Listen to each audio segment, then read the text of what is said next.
scientist. The fight is that the blood of 1,000 men and women was spilled in these walls. Limbs twisted and broken, eyes gouged from bloody sockets, flesh burned black.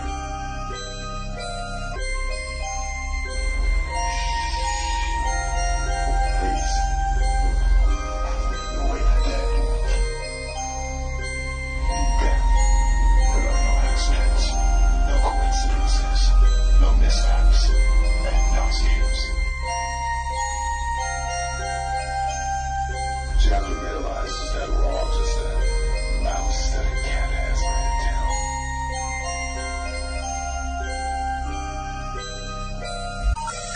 The number you have reached, 911, has been changed to a non-published number.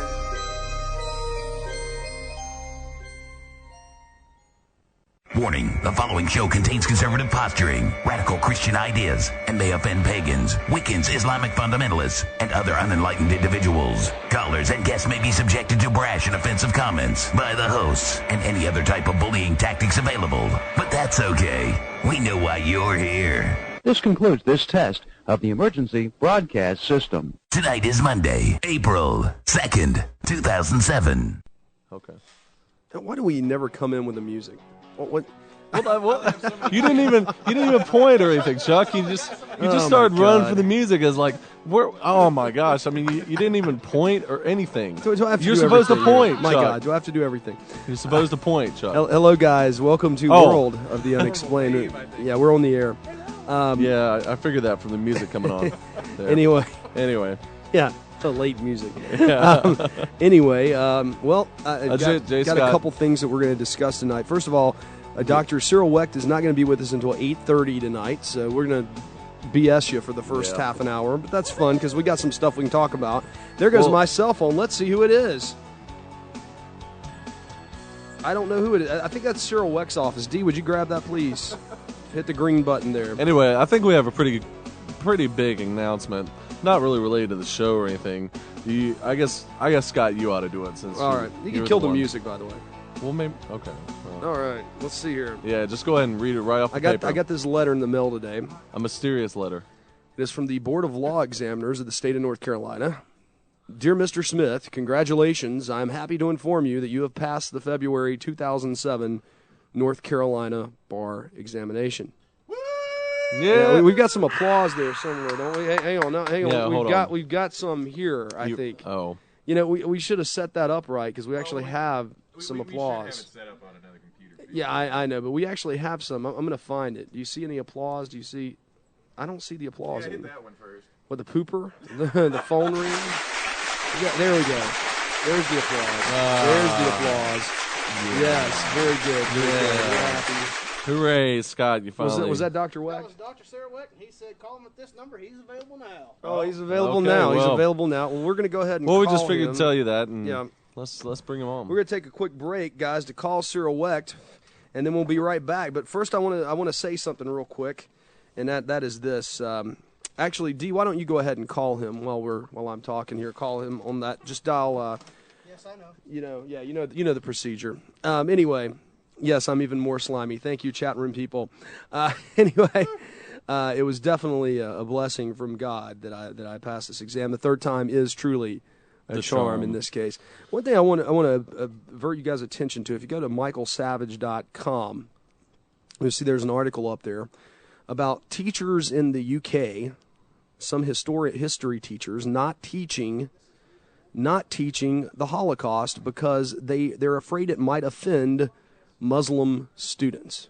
Why would the Holocaust offend Muslim students? Some of them don't believe Yeah, exactly. They don't believe it happened. Oh, well, you know. But that's history. Well, why don't that's they like just... us not teaching World War II because we're afraid it might offend some Japanese people. They don't teach in Germany either. In fact, they don't even speak about it. Well, oh, really? Well, I just might think be, that's a distortion of reality. That's a very Is Cyril on the phone with us, thing. D? Okay, I'm going to bring on Dr. Cyril Wecht. Talk about it later. He is. If you guys don't know who he is, then I don't know what else to tell you. I've read his many of his papers. I actually, when I was in my third year of law school, I actually used a lot of his a lot of stuff that he had come up with to write my paper for my forensic evidence class. He's done the he's been involved in the autopsies of Elvis Presley, Bonay, Ramsey. Help me out here. The JFK Senate House Assassination Committee in '77. But the one I was thinking of, what's the girl that just died? The blonde. Thank you.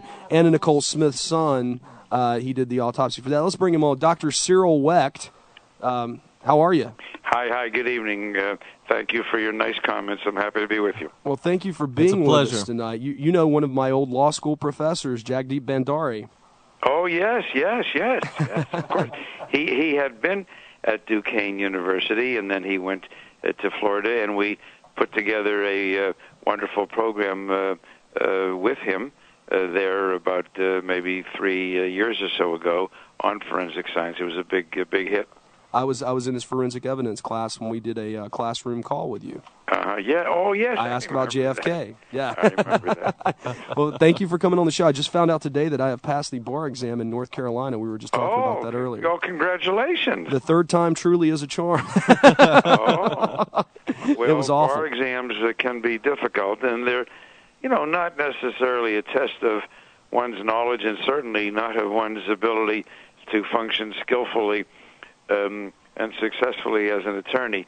It's hard to, sometimes it's a matter of just writing in the way in which the bar examiners, wish you to. Some people who are not such great students seem to do better on the bar exam than better students. I wasn't really that great of a law student, though. Well, it doesn't make any difference. Nobody will ever ask you.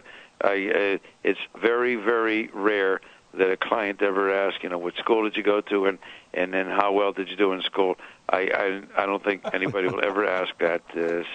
Well, tell our listeners now. You're not only do you have your law degree, your JD, you also have your MD, your medical doctor, and don't you teach both at medical school and law school now? Yes, I have faculty positions at the University of Pittsburgh School of Medicine and the Graduate School of Public Health, and at Duquesne University here in Pittsburgh, at the law school and the School of Pharmacology, Toxicology, and the Graduate School of Health Sciences, and at Carlow University here in Pittsburgh. I have a faculty position too.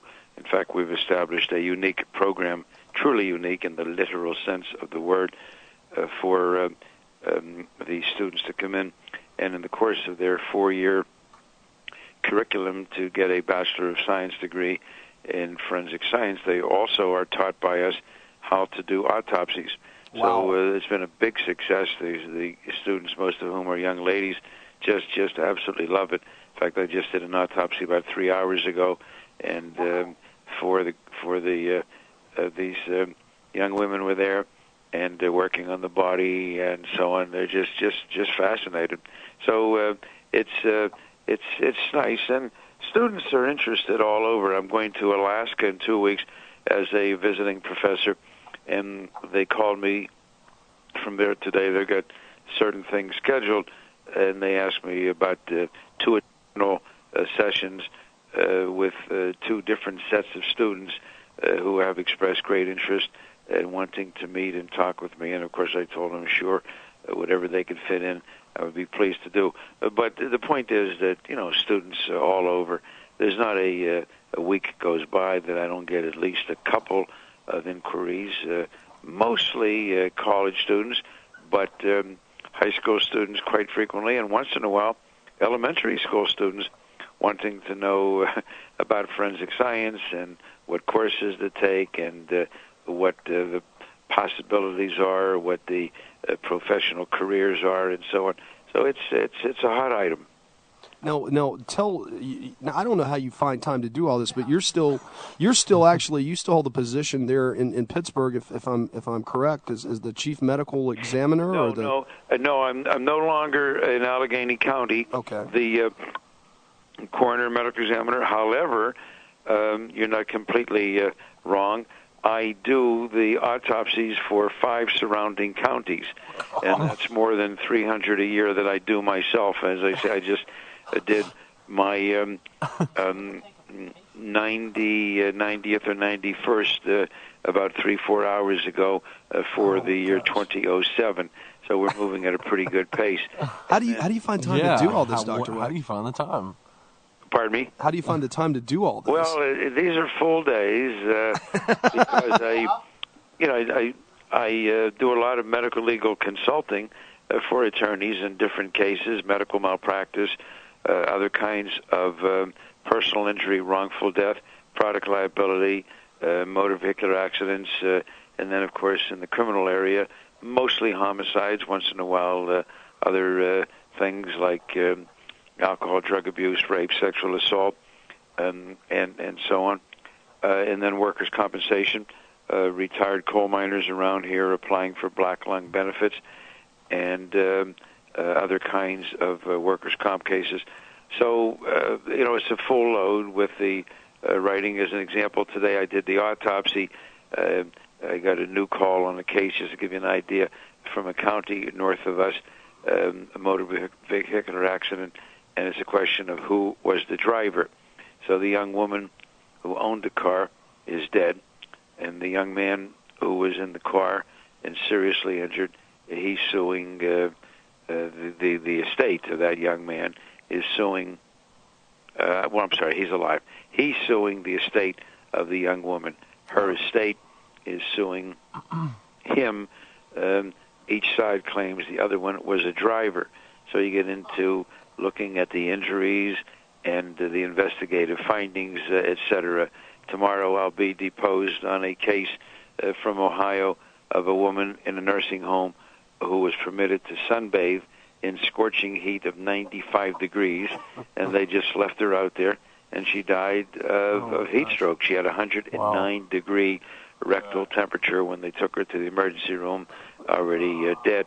So you see these cases all the time, though. The autopsy I did 4 hours ago was a 27-year-old young man found in a bathtub with a history of convulsive seizure disorder. Did he have a seizure? Did he drown in the tub? Is it a combination of both? So, it's a wide panoply of cases, which is what makes forensic pathology so truly, truly fascinating. Definitely. Certainly. Now, I remember seeing one of the most fascinating things that I've seen you on as far as an interview type situation. Obviously, everyone sees you on CNN and all these other channels all the time. You're probably one of the most well-known and well-respected at what you do. But I do remember a documentary that Mr. Nigel Turner put out a few years ago on the JFK assassination. Right. The men who killed Kennedy, right? That's correct. Yeah. Now, you know that you can't find... I don't know. I know the History Channel did like a recant on some of the statements they had made earlier, the final three installments. And they pulled all those, and you can't buy them anymore. What? Yes. I have them on videotape. Oh, you have them on videotape? Oh, that's great. 1995, okay. Why is that, do you know? I don't That's know. A good question. One of them, Lyndon B. Johnson, was with one of those. His family sued them. You think? Oh yeah. The Lady Bird Johnson sued or threatened to sue. That's right. And they pulled that back. Now I recall that portion. Yes. Now there's another gentleman on there that is a mortician that took care of the funeral. Of one of the bodies of one of the associates of LBJ, I believe, and they looked into that, and he was talking about how maybe it was Oswald, I don't remember now. It's been a while since I've seen this because, like I said, you can't get it anymore. But they said the body wasn't the same, or he had made some observations, and they had his interview on there as well, and that's also on one of the tapes that you can't get. I'll be darned. I think I hope I have my set then. Yeah. It will become increasingly valuable. I better go upstairs in my library and check. Well, all I'm saying is eBay. I think my friend Eric, a couple months ago, he had checked on eBay. Someone had sold them for like $130 a piece. For the last three. I mean, I think I'll hold it out a little bit longer. A wise decision. Now, do you still keep in contact with Nigel Turner? I had contact with him for a few years after he filmed the program, but I have not had contact now for 2 or 3 years. I do not know what he's doing. He is, for your listeners, information, an Englishman. He lives in England, and I I do not know whether he's still working on the JFK assassination or what happened. He was not an elderly gentleman, but neither was he a young person. He may well have retired. I'll have to check and see. Definitely. I'd like to hear from him at some point. Now, tell for those of us that don't know what you did in 1977, I believe the date's correct. Tell us about your involvement with the reinvestigation. Well, my involvement began more than a decade before that. In 1965, the Warren Commission report in 26 volumes came out in October of '64. The assassination, of course, to set the timeline here, was Friday, November 22nd, 1963. So in '65, I was asked,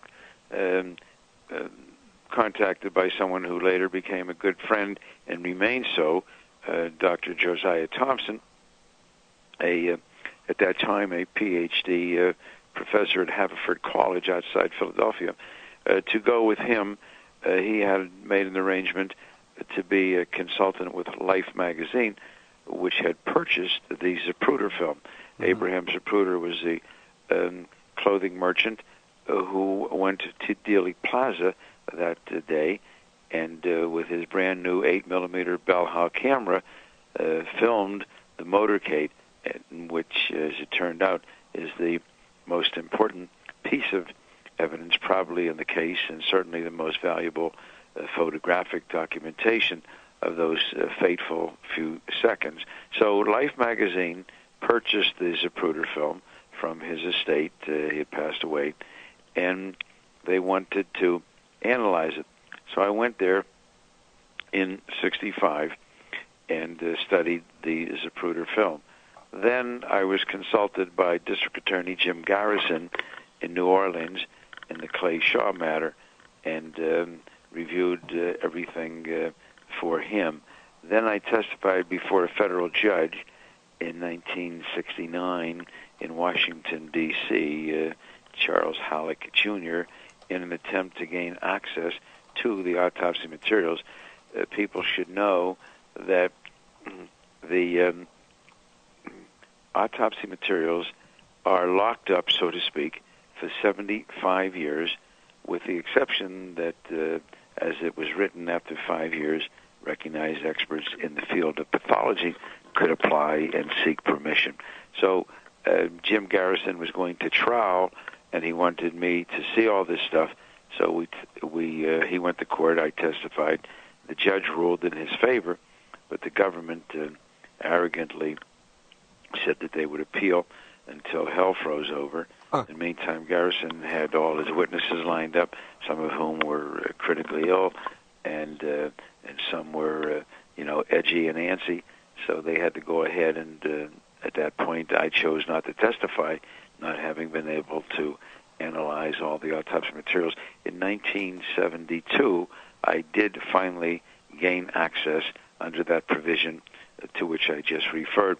And I was at that time then the first non-government forensic pathologist to be given permission to study all those materials, and that was in 1972. And it was at that time that I pointed out that the president's brain was missing. And as we talk here now later, 35 years since 1972, 35 years later, the president's brain remains missing and unaccounted for. It was, of course, retained, and it was transmitted to the National Archives, along with the other materials, in April of '65 by the White House physician, Admiral George Berkeley. A year and a half later, in October of '66, when two of the original pathologists and two others were asked to go there and do an inventory on everything that had been transmitted, then they found certain things were missing, one of which is the brain. Incredible. And by the way, some microscopic tissue slides, some photographs, some x-rays, literally missing. And that's obviously not negligently lost material, but someone deliberately purloined it and took it away, and I'm satisfied unquestionably that the reason the brain is missing is because it would once and for all put the lie to the sole assassin, Lee Harvey Oswald conclusion, and show that the president was struck in the head twice, with one shot coming from the right side, slightly to the front of the grassy knoll area. So anyway, let me go back to my chronology here. So that's 72. Then I testified before the Rockefeller Commission in 74. And then I was a member of the Forensic Pathology Panel of the House Select Committee on Assassinations, to which you have referred.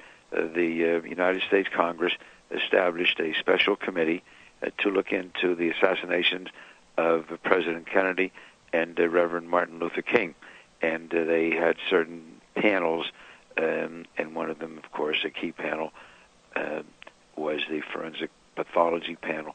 And it was in that capacity that I testified before the committee in 1978 in Washington, D.C., and gave my opinions and conclusions, namely that the Warren Commission report is wrong. In fact, when they get to the single bullet theory, which you could talk about if you wish, which is the keystone, it is the sine qua non of the Warren Commission report.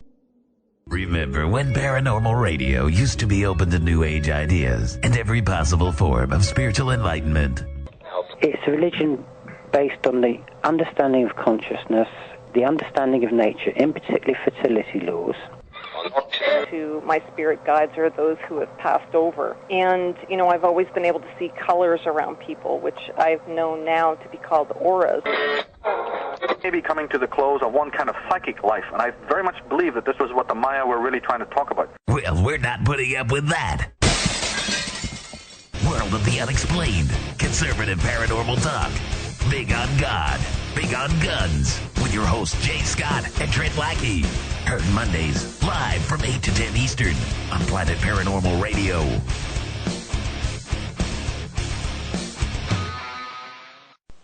And we're back. World of the Unexplained. Dr. Cyril Wecht tonight.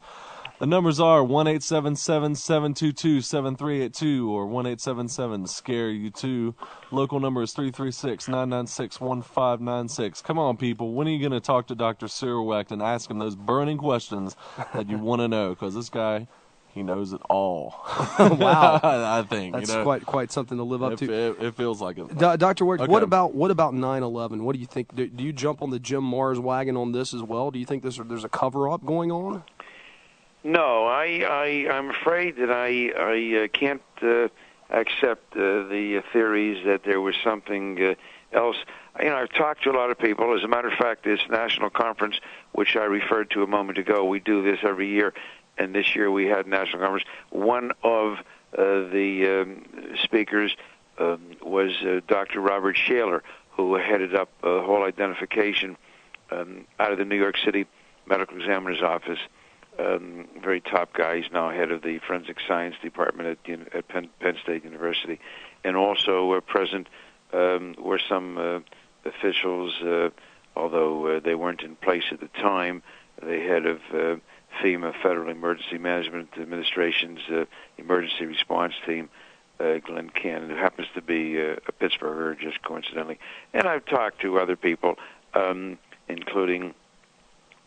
I'm working with attorneys now who are representing about 9,000 policemen, firemen, and the first responders who are suffering from some kind of lung disease from the physical and chemical contaminants and so on. Now, I realize none of that gets to the question about what took place and so on.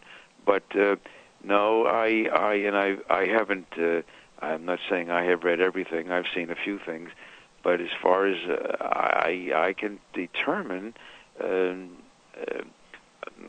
these were plane crashes.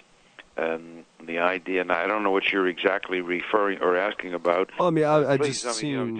but I mean, the idea that that there was some other kind of explosive, or that the buildings would not have collapsed the way they did unless there were additional explosives, or that it really wasn't the airplanes that did it. It was somebody else that did it, and the airplanes were just a cover-up. I'm not sure. I'm not saying what you guys are saying, but what you're referring to that others have said. So maybe you ought to put out there what you're referring to, what others have said, and I'll if I can. I'll tell you what I think. Okay. Well, I was referring to. Well, I was actually referring to Alex Jones. Did a documentary. Alex who? Alex Jones. Jones. Jones. Spell that last name. Jones. Oh, Jones. Okay. Yeah, he did a documentary, and he talks about Building 7. Basically, it looks like it was imploded with explosives, and he's got new angles from different cameras now that he's got circulating around the internet. And there's also some news articles that have showed up saying that the along with 9/11 as well as the London train bombing, apparently other companies were.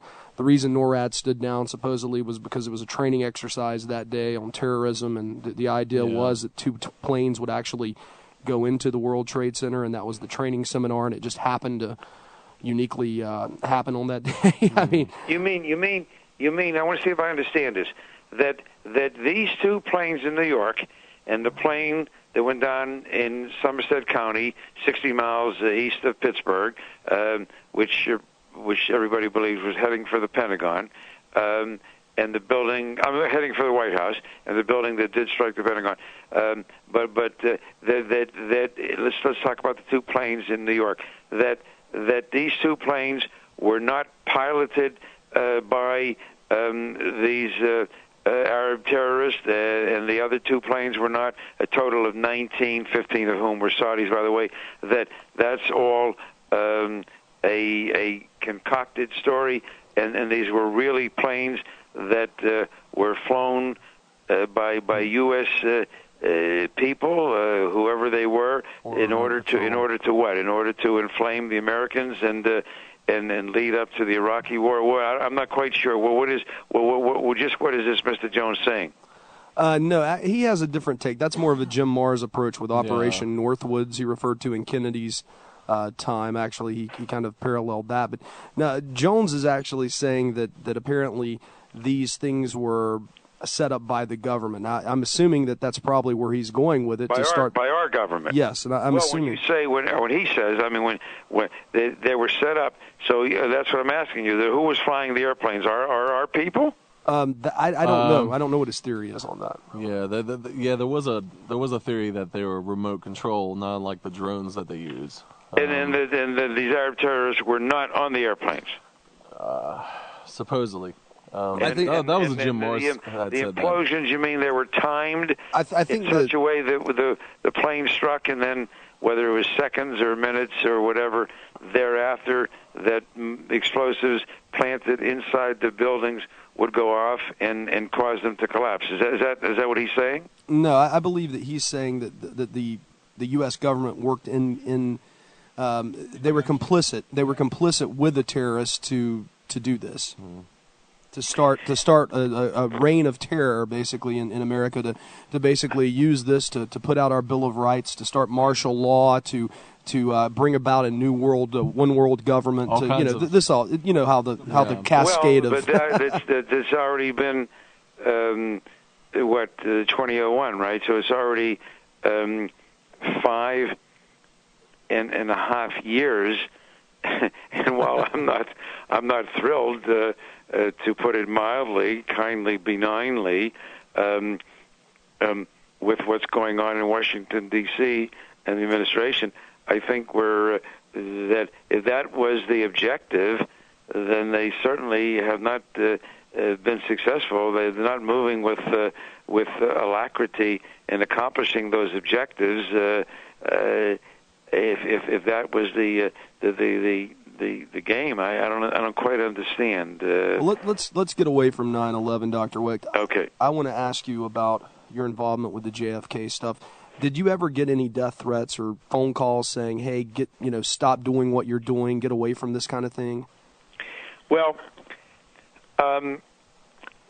there was only one situation of a physical nature, and I'm not so sure about that, although some of my colleagues think otherwise, in Washington, D.C., when I was there in August of 72, and there was a near miss as I was crossing the street with a speeding car. I really don't think so. I think it was really, I'm not trying to be brave or cavalier, but I think it was just one of those coincidences. I haven't had physical threats.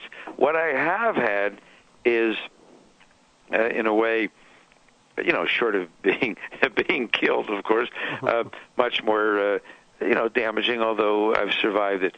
But I can tell you, and again, not paranoid, and, and I say this, I've done okay for myself with my professional career and so on, and even with what had been a somewhat of a political career for a while. But I was cut off all kinds of professional organizations. Not that they've been fatal, but for example, in the national pathology organizations, they all have their different committees. Pathology is a broad specialty, so you have committees on hematology and chemistry and this and that and so on. And one committee like that is forensic pathology. And at the peak of my career, I was president of the American Academy of Forensic Sciences, and so on. And I got 530 published articles, etc. But never invited to be. And they're not paid, so I'm not saying I missed that. But I'm just giving you some specific examples. I had lectured at the FBI Academy and at the Armed Forces Institute of Pathology, which is the mecca of pathology in the United States of America, located on the grounds of Walter Reed in Washington, D.C. And after all this business, I was never invited back to lecture there with two exceptions, when personal friends who were program chairs just bucked their superiors and invited me. But then once they left, then the blackballing continued. So those kinds of things, and then I've heard back, from different people. So yeah, those kinds of things. As I say, they weren't threats; they were actions. Fortunately, and I don't say this arrogantly or egotistically, and in fact, I'm sad because I think, frankly, that I could have been more and accomplished more, and so on. And I don't mind saying, without embarrassment, been perceived as even more of an expert or so on if I had been afforded the opportunity to participate and to move ahead and so on. So those, but I'm giving you a full and an honest answer. But physically, no, I have not been threatened, and I'll tell you why. Because, by the time over the years that I kept opening up my big mouth and talking and challenging the Warren Commission report and so on, there were a lot of other people that had jumped in. Don't forget, Jim Garrison was early on, right? He started this in 67, 68. The trial went on in 69, and he was district attorney of a major city and so on. He was a dangerous guy for those forces, and they had to destroy him, because if the Jfk case had been permitted to proceed without the kind of backstabbing and undermining. And by the way, let me give you a specific example there, too. Jim Garrison, as district attorney of a major city in America, New Orleans, he wrote to various other district attorneys pertaining to different people who were going to be witnesses and others whom he was, investigating and looking into. Now, I think you all know, and you're a lawyer, I don't know about the other gentleman there, but and others, people who aren't lawyers, they would just surmise correctly that if a district attorney in a major city contacts the district attorney in some other place and asks for information which is not, confidential or anything like that, just for help, for assistance, right? Oh, yeah. In the investigation, major crime, man, this is a very, very collegial group. This is a real fraternity, and they're going to respond immediately and with great enthusiasm and so on. Well, everywhere that Jim Garrison went and knocked on the door, by phone, by letter, every inquiry, he was rebuffed. So what I'm saying is they had to destroy him. By the time I was writing and lecturing and getting on television programs and so on, more than a decade had passed and so on. And by that time, there were too many people out there saying things and writing books and so on. So you start assassinating everyone. I mean,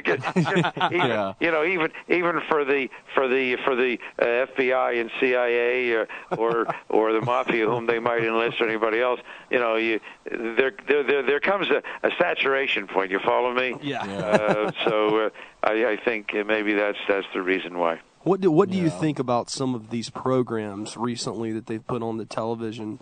On different television stations, trying to debunk the conspiracy and trying to say that the lone gunman was Oswald. I don't know if you've seen some of these on television where they're using 3D computer animation and things like that. What do you think about those? Yeah, well, I have heard about them, and the answer to that is that they have been doing this sporadically, intermittently for the past 30, 35 years, actually. Really going back longer than that. I remember Dan Rather doing this in the late 60s. He sabotaged me, torpedoed me 3 times in a row. He came with gracious and long interviews. And the editing job, my God, you can't. I could not believe. I wrote him a letter, boy. I really blistered him. But anyway, and you want to know something? I would be willing to bet the next national poll, and somebody will do it again, as they have been doing. They'll do another national poll on whether or not people believe the Warren Commission report that Lee Harvey Oswald was a sole assassin, and that from beginning to end he orchestrated, planned, perpetrated the whole thing with no input from any other human being, and that's what you got to buy. There's no, this is like pregnancy. You are or you aren't. You're a good Catholic. You believe in the virgin birth, etc. Well, you don't hedge. You know what I mean? You don't say, well, I believe the Warren Commission, and I think it was Oswald, but maybe Mr. A helped him a little bit there, and maybe going in, and maybe Mr. B helped him a little bit coming out. I'm sorry, folks. You can't do that. You want the Warren Commission report? Fine. Then you swallow the whole ball of wax. It's not like going into a restaurant and saying, I'll have a little bit of that, but don't put broccoli on my plate. I don't like broccoli. You want this is a fixed meal. You digest the whole ball of wax, or don't enter the restaurant. So the answer to your question is, in my prediction, that I'll bet you they will, if they will have made any inroads, that might be reflected by a 1 or 2 percentage change, and I doubt that too. They're not going to get anywhere. They do it with regard to these animations and so on. They've been doing this. There's nothing new. If you really go back, you'll see that this business of animations and this and that, here with the gun, and here with the positions of Kennedy and Connally, and here with the trying to go against the acoustics evidence, etc. This is old stuff. They just trot it out. They revise it somewhat, give it a new title, and then the major. And again, I don't mean to sound paranoid, but it is a fact that the major news media, CBS, NBC, ABC, New York Times, Washington Post, the Time, Newsweek, and so on, they bought into, you got to understand, they bought this whole thing hook, line, and sinker back then already from 64 on. they've got, they got a lot. There's a lot of pride here. There's a big investment on their part, and they're just not about to revisit it. And then that's it. It's fixed. It's locked in position. And so they reach out with open arms and welcome. Gerald Posner's book, now they'll do the same thing with Bugliosi's book, which is coming out. They've already started, and so on. These are godsends for them. And whereas critics write books, critics have their own analytical studies, etc., and they're just totally ignored. Totally ignored. It's very tough to make a breakthrough with them. Well, Dr. Wecht, we're going to have to take our last break here in about 1 minute. Okay. But I'm going to not last break. I'm sorry, second break. Yeah, but in about 1 minute. But I did want to say, with as far as the media is concerned, I don't know if you've read this new article that came out a few days ago. In the UK, apparently, a lot of history teachers do not want to teach students about the Holocaust because they don't want to offend Muslim students. Now, what kind of what kind of world are we living in? What kind of logic is that? There you are. There you are. I mean, the media does have a big. Tremendous. And when you think 80% or more, I understand you guys would know better than I, of the American public gets their sole news from these television programs, right? I mean, they don't they don't sit down and read papers or listen to radio programs like yours and so on. So when you think of that, boy, then it's kind of scary. Well, we've got to take that break. Okay, please give us a call here and speak with Dr. Wecht tonight, 877-722-7382. That number again is 877-SCARE-U2 or locally 336-996-1596. You're listening to World of the Unexplained. And welcome back, guys. We're here with Dr. Cyril Wecht tonight. I wish some of you would call so it feels like someone's actually listening tonight. I see a few of you in the chat room. There's a handful of you in the chat room. Feel free to call in, and I guarantee he'll be nice to you. At least I think so. Unless you're pulling a Dan Rather, which we don't want. As we found out earlier. Yeah, 877-SCARE-U2 or locally 336-996-1596. We're with Dr. Cyril Wecht. Let's talk about some of the other autopsies you've done, Dr. Wecht. Tell us about Elvis, one of my favorite musicians of all time. Well, when Elvis died, remember, he was a young man in the early 40s, and it was a sudden, unexpected death. By definition, in any jurisdiction, that is a medical examiner or a coroner's case. And they knew, obviously, that they were very likely dealing with a death that might involve drugs. Elvis Presley was then, even as he is today, but much more so then, the number one industry of Tennessee, major industry in America, a legend in his own time. So they also realized that if they did the autopsy as a medical examiner's case, that sooner or later, one way or another, the autopsy results would get out. They could not keep them a secret forever. The laws vary from one jurisdiction to another, but in no place can you keep these things sealed because they're matters of public record. So how to deal with it? They knew that they could not finesse it and not have an autopsy done. There had already been some other cases where that had happened. Well, we had a guest on quite a while back, Dr. Wecht. His name was Bill Bonay, and he claims to have gotten some DNA from Elvis and compared it to the DNA that was actually verified as coming from the corpse, and he says they don't match.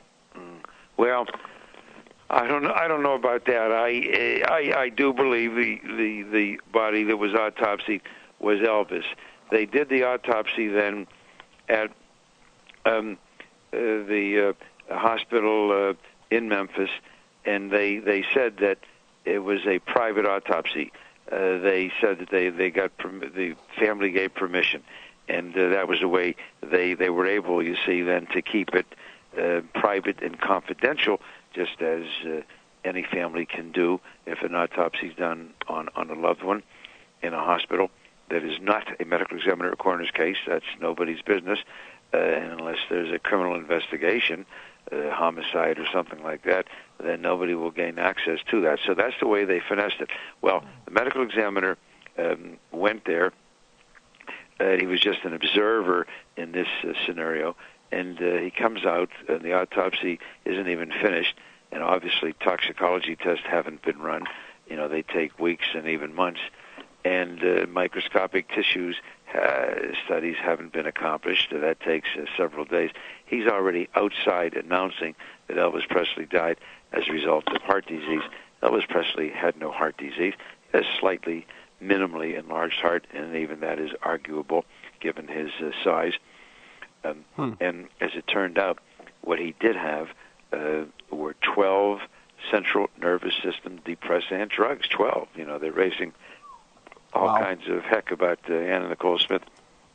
What Elvis had makes her situation pale by comparison. Dr. Wecht, can I stop you just a second? We have a caller, Dell from upstate New York. Dell, how you doing? Good, Trent. How are you? Oh, fantastic. Go ahead.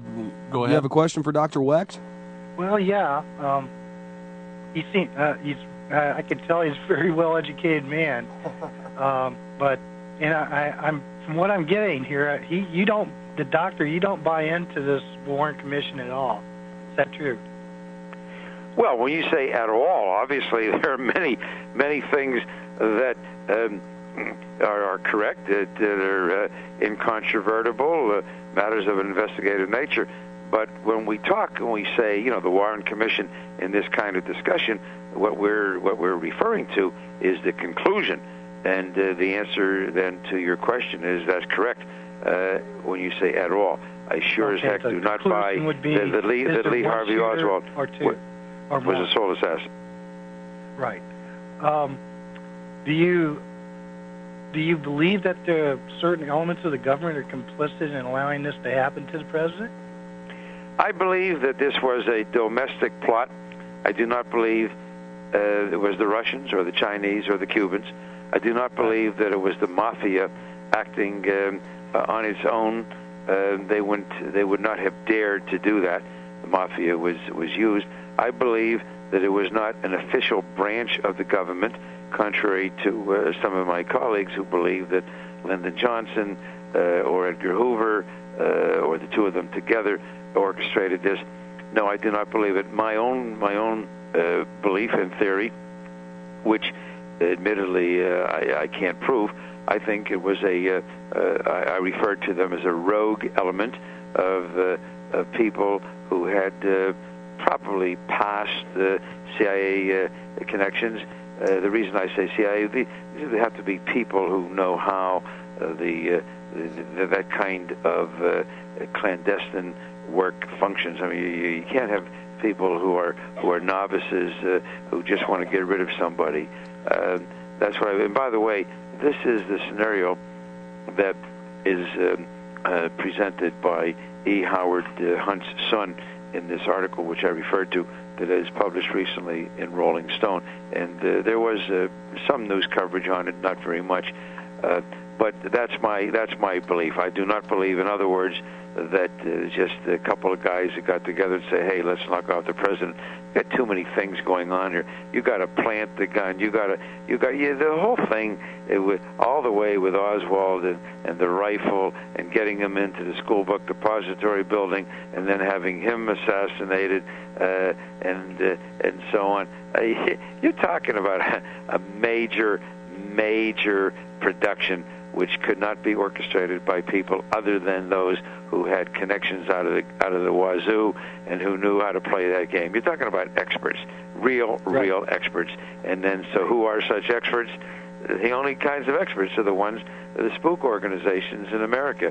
Which spook organizations? Well, as I say, I think some people that had those kind of elements. I think the motive, frankly, was that John Kennedy was not their cup of tea, and they weren't going to sit back and let him destroy their America. He would have 5 more years, 1 more year, and obviously a surefire re-election. In 5 years, they would see their America going down the tube, and they weren't going to let it happen. And nobody could beat John Kennedy at the polls, and nobody was likely going to beat Bobby Kennedy as his successor. So you're looking at another 8 years. 13 years is a lifetime. 13 years, you have a whole different America. Without getting into politics, good or bad, whether I would have liked it, you would have liked it, Democrat, Republican, liberal, conservative, forget that. I'm just saying that to some people, that was anathema. That was absolutely unacceptable. And, well, how do you deal with that? The Kennedys' wealth, charisma, power, contacts, influence, how do you deal with that? Say, well, this is a democracy. We'll just work at the polls and we'll defeat them, yeah? Good luck. And the only way to do it is to bang, bang, baby. Goodbye, John. Goodbye, Bobby. And that's the way it was accomplished. That's my take. Huh. Okay, Doctor. I got one last question. Is for you and Jay. Okay? Oh, well. Okay. How about that? And since Jay, you got your law degree, right? That does. I've had my law degree. I just passed the bar. That means I'm minimally. That means I have the minimum qualifications to be an attorney. Okay, just to let you know that. I'm going to ask my question. You can give me the answer. I'll take the answer off here. But is the United States functioning under corporate law or constitutional? Oh, I know where we're going now. We're getting in this whole U.S. of A. versus U.S. stuff. We're getting into this whole. I'm going to let Dr. Wecht answer that question. I'm not getting. All right. Well, I'll give you the answer. I'll give you the answer that Robert F. Kennedy Jr. gave at a major lecture series, which is conducted here under the auspices of one of our universities. They bring in top-notch people. I mean, the very, very best top people. And the last lecture about 2-3 weeks ago was from Robert F. Kennedy Jr. And this is a very interesting question the gentleman asked.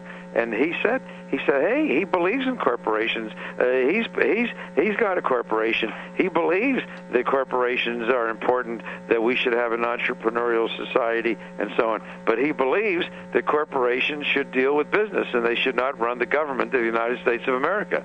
And he believes that that's what has happened and is happening under George W. Bush and so on. So my answer, unless you're looking for a more technical legal answer, I'll go with you, Jay. You just studied for the bar. You can give the more technical answer. But I'm all for free enterprise and businesses too. But I don't believe that we go back. You guys are young. One of the very famous statements that was made by the Secretary of Defense back about 30, 40 years ago, when someone questioned him. He came from General Motors, and somebody was questioning that relationship and so on, some of his decisions, and was he doing it for General Motors? And he said the business of General Motors is the business of the United States, or was it vice versa? No, at that time, by the way, General Motors is not the General Motors of today. That was pre-Honda, pre-Nissan, pre-Toyota, etc. But General Motors kind of ran the show. So, that's my answer. Well, what's your answer, Jay? Dill? Yeah, I'm still here. What is that what you were asking? Yeah, that's exactly what I was asking. Okay, well, we're going to let you go, and we're going to open up for some more callers, okay? Okay, buddy. Thanks for calling. Care. Appreciate it. Bye. Thanks. Okay, man. I don't know what that buzzing noise is on our line, man. We got to get that fixed. It's really awful. Well, that's what happens when you buy. We're being monitored. That's what it is. It must be. I don't know. I'm gonna have to call the phone company and start suing some people. No.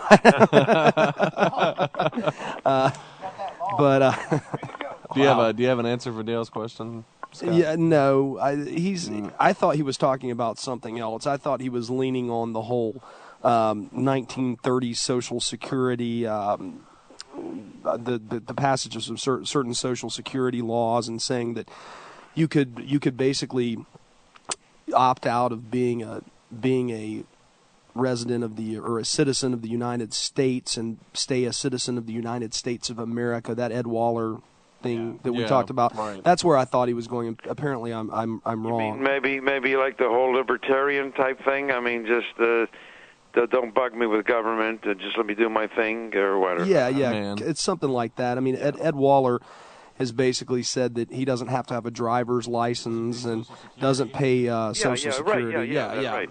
Yeah. Oh my gosh! Well, if everybody were intelligent, responsible, educated, honest and objective, and sweet and nice and pleasant, you know what? I'm all in favor of it.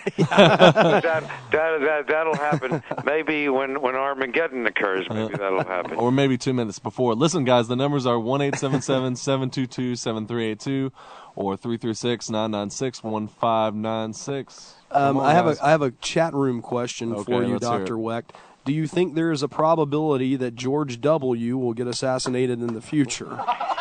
No, I do not, and I'll tell you why. Really, to be very serious, because while there are all kinds of people who despise him and hate him, and I don't hate him, I think it's a joke that he should be president of the United States of America. But I don't. But you know why he won't be assassinated?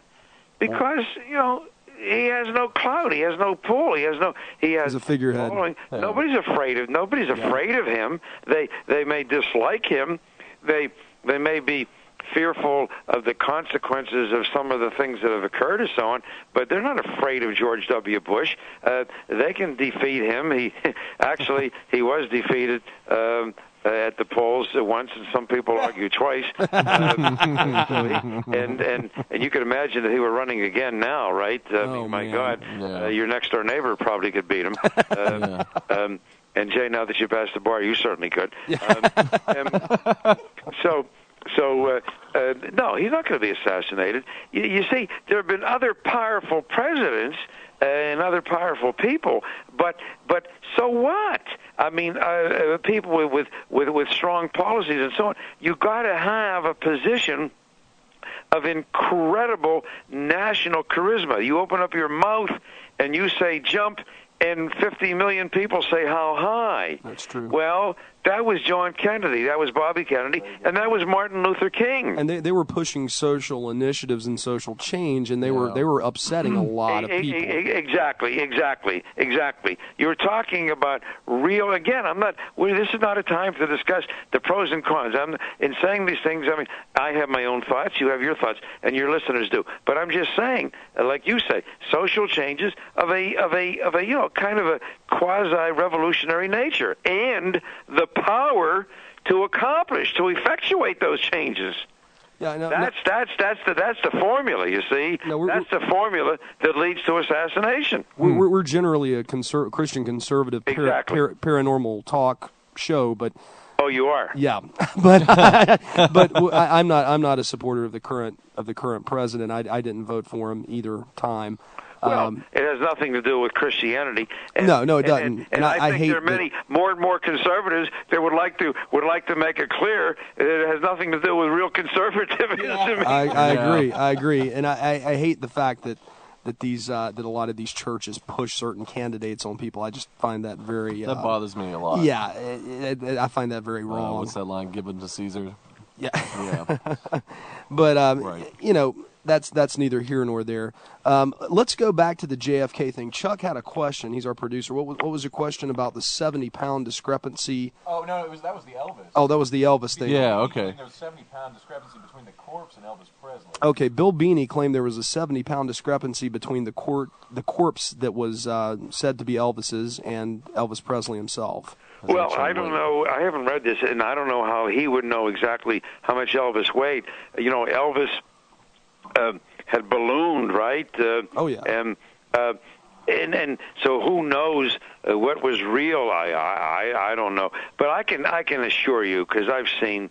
I can assure you that this was Elvis Presley. What is he? So is this guy think that Elvis Presley and John Kennedy are drinking cocktails on the island of Scorpios with Marilyn Monroe? Ocean. Is that the idea? With Marilyn Monroe, and they're just having a great time. It's a hell of a menage. Right? I mean, I wish that expanded to include me. I'd go over there myself. No. See, this is, and I don't mean to disparage, denigrate anybody, but some people go a little too far. Come on. I mean, Elvis is dead, and Kennedy is dead, and Marilyn's dead, and they're not together. I hope they're all somewhere in a nice place. But I mean. I'm sorry, but I can't go along with this kind of stuff. I mean, you got enough on the table to deal with. You start getting into these kinds of things that For example, in the JFK critic community, you got some people that are saying that the not many, but I mean that the Zapruder film is all fake. Oh my gosh! That they screwed around with it, and then you see they think they're helping, so to speak, and attacking. Well, you eliminate the Zapruder film, and then you got nothing. You know what I mean? I mean, what? Nothing counts then. Everything is. Come on, this is ridiculous. And it's not the body of Elvis Presley. Whose body was it then? And why he wasn't mixed up? There's no assassination. He died.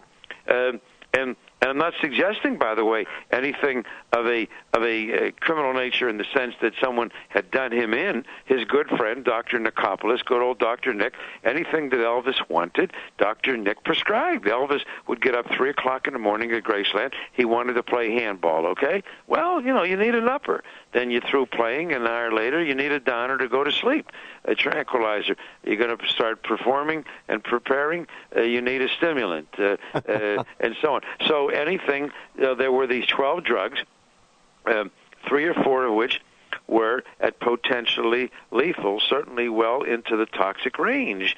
And as we know, people who, you don't have to know a lot about toxicology and pathology, just look at Daniel Smith and his mother, Ann and Nicole. The drugs are not overwhelming. The dosages, I can tell you, the quantities are not overwhelming. And in many of the cases that I do of drug overdose deaths, the quantities individually are not overwhelming. But when you take them all together, you see, then you are literally playing with fire. You don't know what is going to happen because they all play out at a given time unpredictably. And so that's what we were dealing with there. For all I know, I mean, in fact, I have every reason to believe and have some knowledge Elvis had been taking all kinds of drugs.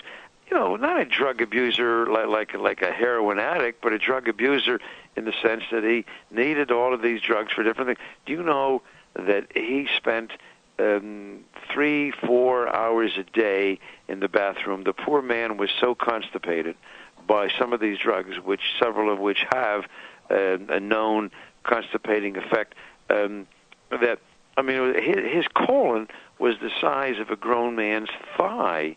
Oh, my God. That's how distended it was. I don't mean to be gross, but, I mean, he suffered greatly, so nobody was doing him any favors, but he was in charge. It reminds me a little bit of Anna Nicole Smith. Some of these TV, I've been on some of these programs, and they're dumping on Howard K. Stern, and they're dumping on the doctor, and they're dumping on this one. My God, she had been an abuser of drugs going back years and years when she was a Playboy girl, whatever you call them, playmate or whatever. She was using drugs already then. We know that. She was the queen bee. She was the boss. So Elvis was his own boss. You understand? I mean, I'm not accusing anybody of murder. Nobody. As a matter of fact, his death was their death in a way. I mean, these were parasites sponging off him. I'm not saying that I don't know whether they liked him or not. I have no way of knowing that. But Elvis Presley's death was the worst thing in the world that could happen to them. This is the story of drug abuse, especially where you got multiple drugs involved. Well, okay. Chuck was just telling me that Geraldo Rivera was the first to broadcast the Zapruder film in 77. Is that right? And why did it take so long for it to be broadcast to the public, I guess is what he was asking. The Zapruder film, remember, was private property, as I told you That's earlier. like Life Magazine. Life Magazine purchased it. They after a while, were willing to, it went back to the Zapruder film, and then there was a big hassle about money and so on. And then finally it began to be leaked. Some people had it, they had frames of it individually. The Zapruder film, by the way, for those people who are younger, they would have, they're thinking of modern day cameras. In those days, you bought a roll of film. You wound the roll of film on the inside of the camera. How old are you guys? I'm 31. Yeah, we're 30. You don't know this either. Ask your mother and father. When they were in high school, and they showed movies, they had you take the film and you roll it. You know, a spool of film, and you fit the sprockets, and then it goes, and you hope that it didn't break and turn and twist and unravel and so on. So the Zapruder film was that kind of a film, and so when I referred to frames, they're the individual pictures of this 8mm camera, which Life magazine then blew up to 11 by 15 size, and knowing the speed of the movement of the film roll through the camera, 18.3 frames, 18.3 pictures per second. Just think, you walk around, as I did, in the room there at Life magazine headquarters in New York City. You got all of these pictures laid out over this critical 6-second period, and you look at 18 1/3 pictures blown up on X-ray view boxes, turned upside down, so to speak, and you move 1 second in time. 18. Each picture is 1/18 of a second. That's a heck of a way to be able to study a shooting, isn't it? Oh, yeah. And that's what the Zapruder film is for people who don't know. The old days, you would go, I don't know whether you still see it at an amusement park, where you crank, you put in, it used to be a nickel when I was a kid. It must be up to a half a buck or a buck now. And you turn and you see the old Charlie Chaplin movies, you know what I mean, or something like that. Yeah. And you keep turning right, and you go fast, and you have a movie. That was the movie industry, and so that's what the Zapruder film was, and that's why you can study the shooting of Kennedy and the wounding of Governor John Connally at 1/18 second intervals. Wow. There's not a thought you can entertain. There's not a sound you can make, a word you can utter, a movement you can make 18 times in 1 second. It is physiologically impossible. You can study the assassination of John F. Kennedy at 1/18 second intervals. Well, Dr. Wecht, if you'll pause with us for our last break, and we'll be right back for our last half hour with Dr. Cyril Wecht here on World of the Unexplained. Please feel free to call 877-722-7382 or locally 336-996-1596. You're listening to... And we're back, World of the Unexplained. Right, here's the numbers. Last chance, 1-877-722-7382. That's 1-877-SCARE-U2. The local number is 336-996-1596. Right now we got a caller. It's Laura from Kansas. Hey, Laura, how you doing? Hi, I'm new to the show. Oh, you lie. You lie. All right. Long-time listener, first-time caller. Okay. Yeah, exactly. Hi.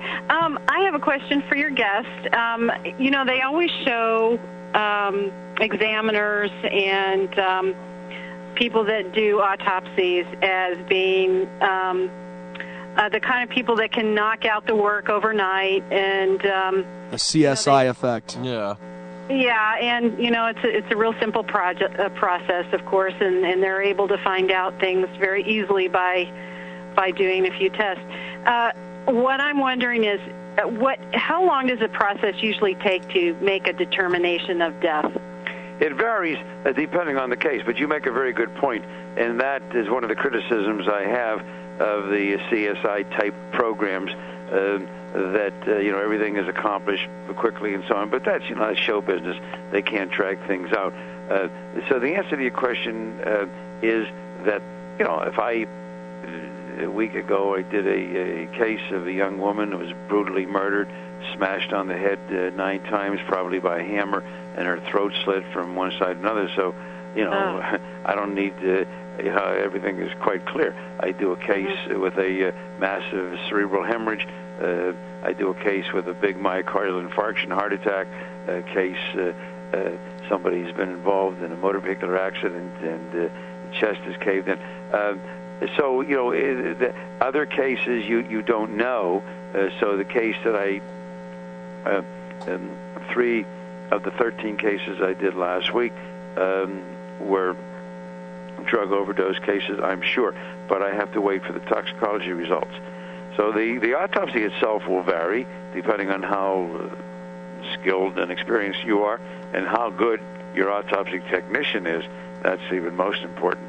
I have a wonderful associate who's been with me for 30, 35 years, big, strong, husky, and he just so skilled. He's probably done about 50,000 autopsies, and we can move along quickly. So that'll vary. The more injuries, the more gunshot wounds, the more stab wounds you have, if you do the job properly, document and describe every one of them, that takes a while. If you have a clean case, somebody just died, a heart attack or so on, it's just not going to take that long. Now then you got to wait for microscopic slides to come back, and that can be, depending on how fast you turn those around, if you need to see them in 2-3 days, you can. Otherwise, you'll just wait in line, and that may take a week or two. Toxicology, similarly, most of the tests could be done in a matter of a few days. If you just wait in line, so to speak, an assembly line, then you may be waiting weeks and months. Then sometimes you have all of your test results, and you're waiting for things from others. This is what happened with Anna Nicole Smith. Medical examiner had his findings within really 2-3 weeks, everything, but he was waiting for this information from the Bahamian authorities and from people that he wanted to talk to and check computers and see what was on computers and so on. So it varies greatly, but one thing for sure, it's not accomplished overnight like CSI. That's for darn certain. Yeah, a friend of mine, one of her friends just recently lost someone to murder, and it was a young man, and his mother was the one that had to, approve of the autopsy, and they determined it a suicide, but nobody believed it. My point being, is it possible for the mother to just say, well, we don't want to pursue it and just let it go? Well, if I understand your question, the legal next of kin, they're in charge in a private situation, or after a body has been released by the coroner medical examiner. I have done second autopsies dozens of times over the years. Just last week, I had a body sent to me from Akron, Ohio, of a young man who had been shot by the police. The family wanted a second autopsy. 2 weeks before that, I had a body sent to me from Louisiana. You may have read it and heard about that case. This was an African-American man who had just been elected mayor of a small town near Lake Charles, Louisiana, not far from Baton Rouge, and he's found dead with a gunshot wound to the chest. They did 2 autopsies. The family was unhappy, and the family then sent the body to me for a 3rd autopsy. I have an exhumation scheduled next week. This one, the family they did not have an autopsy done. They declined, and now they want to know. Some people want autopsies done. So the answer to the question is this: if the coroner or medical examiner takes jurisdiction, then they don't have to get permission. They do not get permission. They go ahead and do it. The body is then released. They don't own the body. The body is released to the family for burial. And from that point on, then it's up to the family. If they want to have a second autopsy, or whatever they want to do, cremate the body, bury the body, or whatever, that is entirely up to them. And so far as who's in control, it's the legal next of kin. If somebody is married, then it's the spouse. And there need not have been a loving relationship. In fact, it could be a bad relationship, and brothers and sisters or parents say, hey, the wife or the husband didn't give a darn about him or so on. Well, that's too bad if you're talking about pursuing something of a suspicious nature. Then it, spouse, if you're if you've got adult children, they're in charge. It goes up to parents. If you don't, siblings, and so on. So the law is pretty uniform on this. These laws of sanguinity, consanguinity, as to who the legal next of kin are. So in your case, if the person in charge does not want to pursue it, then the answer to your question is, if the authorities do not pursue it as a matter of legal investigation, then there's nothing you can do about it. That's pretty sad. Thanks so much. Thanks for calling, Laura. Thanks, Laura. Bye-bye. Okay, I don't know what that. We're gonna have to fix that humming noise. I don't know. Doggone Argentinian made. I know. Yeah, that's what happens when you That's get what happens when cheap equipment. When you man. cut corners. That's it. Scotty cut corners over there. Anyway, I'm sorry. Okay. Dr. Wecht, we've got a few more minutes here. Tell us about some of the books that you're selling, some of the books that you've written, some of the DVDs and different books things. that I've written. There are 7 books, I would say, nonfiction, but not the technical books. I've got about 40 technical books, multi-volume sets on forensic science, medical malpractice, soft tissue injuries, books that were a series, legal medicine annual, and so on. The books that I've written that are for the public, which contain cases that I have worked on, that I've been involved in.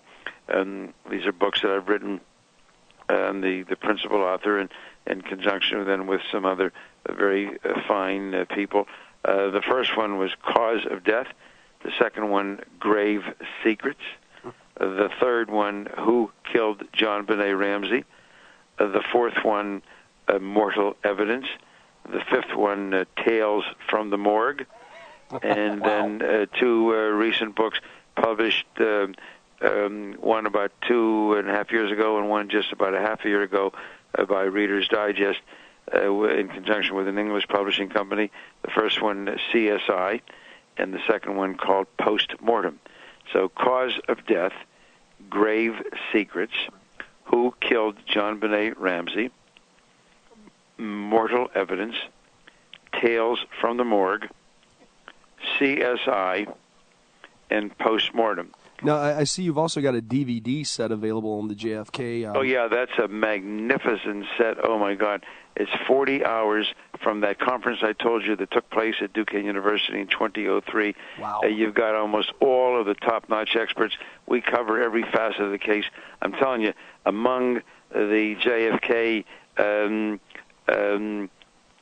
intelligentsia, the cognoscenti, the ones that follow this and so on, this is, it's reached a point that is referred to as the Pittsburgh Conference. Like when you studied history in school and you read about the Yalta Conference and the Potsdam Conference and so on. Well, in JFK lore, it's the Pittsburgh Conference, and it is absolutely incredible.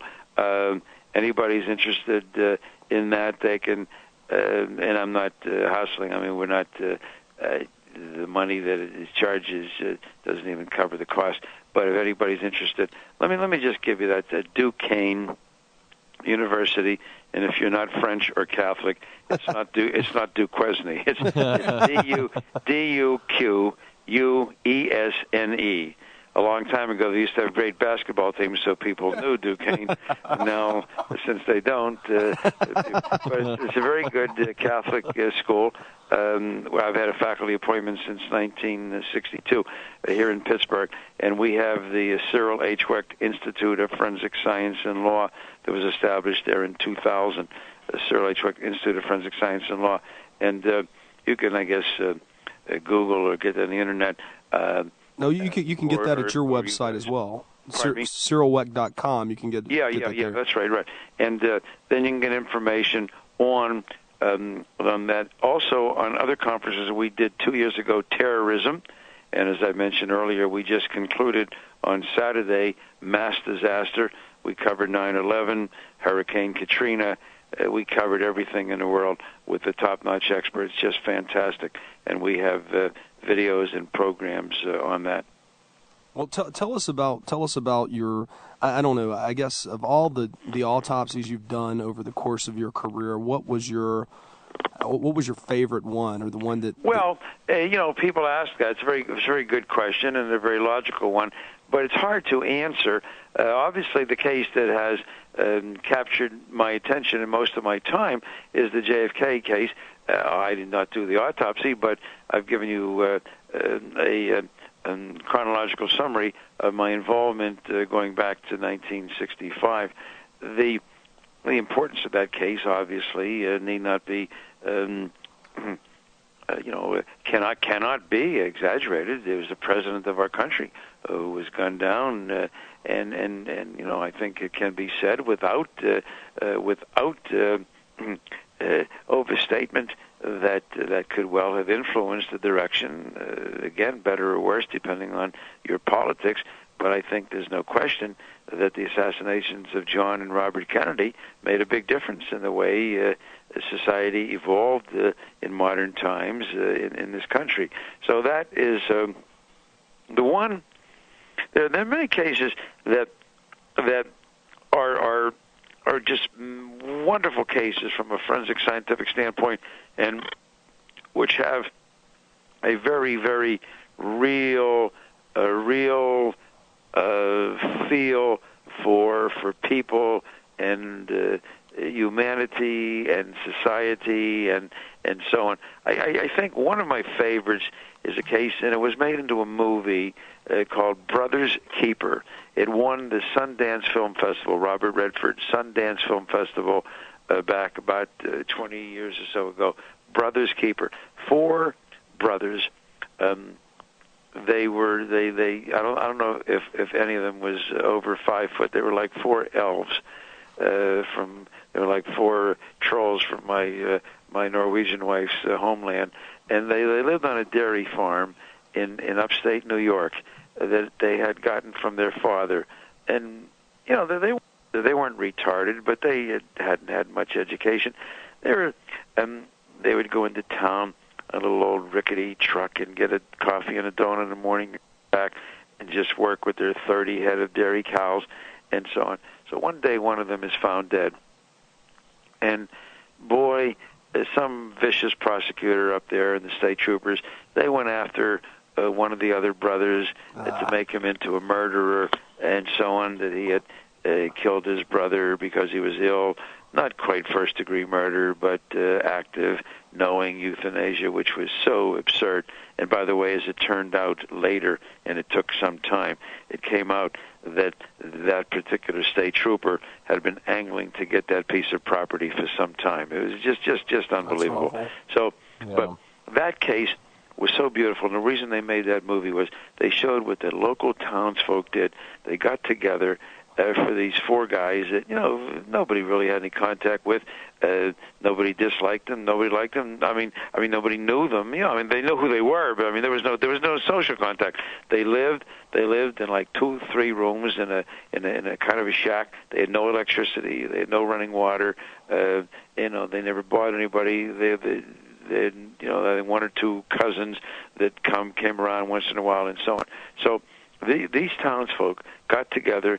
They had a bake sale for them, and in this movie you see them coming there. Somebody's dressed them up a little bit, and so on. And they raised some money, and not much, just a little bit. All my work in that case was pro bono. I testified, and he was acquitted. That case warms my heart even now, talking about it decades later. These brothers. What was their last name, Sigrid? I forget. I'll think of it. But in any event, the name of the movie was. I just asked my wife if she remembered the name. I'll think of it. But that's the name of the movie is Brothers Keeper, and I think it's available. It's kind of a documentary, and as I say, it was so powerful that it won the Sundance Film Festival. So that is one of my all-time favorites.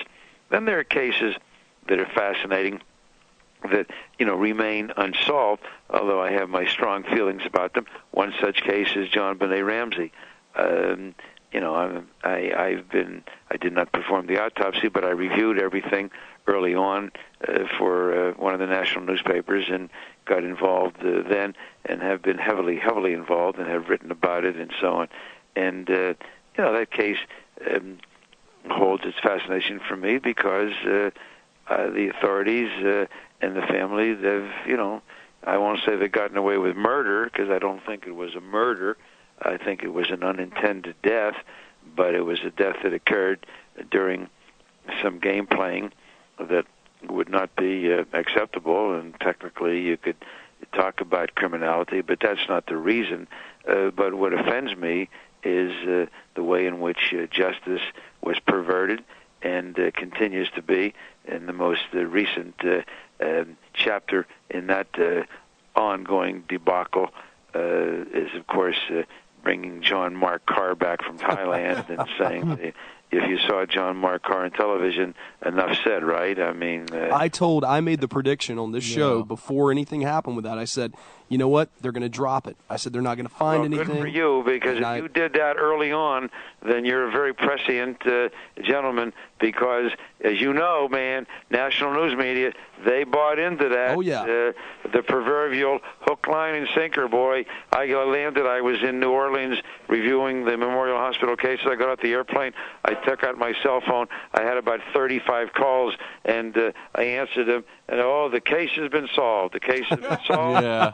John Mark Carr. And I said, I didn't even see him. I didn't know him at the time. I said, you're crazy. Forget about it, because I knew what had happened. I bet my house, my life, my wife is here. I'll bet her too on it. That you'll never find an intruder. There was an intruder there, like I'm the reincarnation of Moses. Since I'm Jewish, I'll say Moses. I won't say Jesus. But I mean, so that case, it offends me, because it offends my sense of justice, and it's an example of how a combination of money, of manipulation, of arrogance, of incompetence, and political careers, and self-appointed experts and others who are bought and paid for as experts and so on, how they have perverted justice all these years. It was 10 years last December. Well, Dr. Wecht, thank you so much for coming on the show tonight. Well, we really appreciate my pleasure. I wish you guys well, and Jay, especially you in your legal career. Keep in touch, and let me know what happens. And I hope that it's been I've enjoyed being with you, and I hope that your listeners have found it interesting and worthwhile too.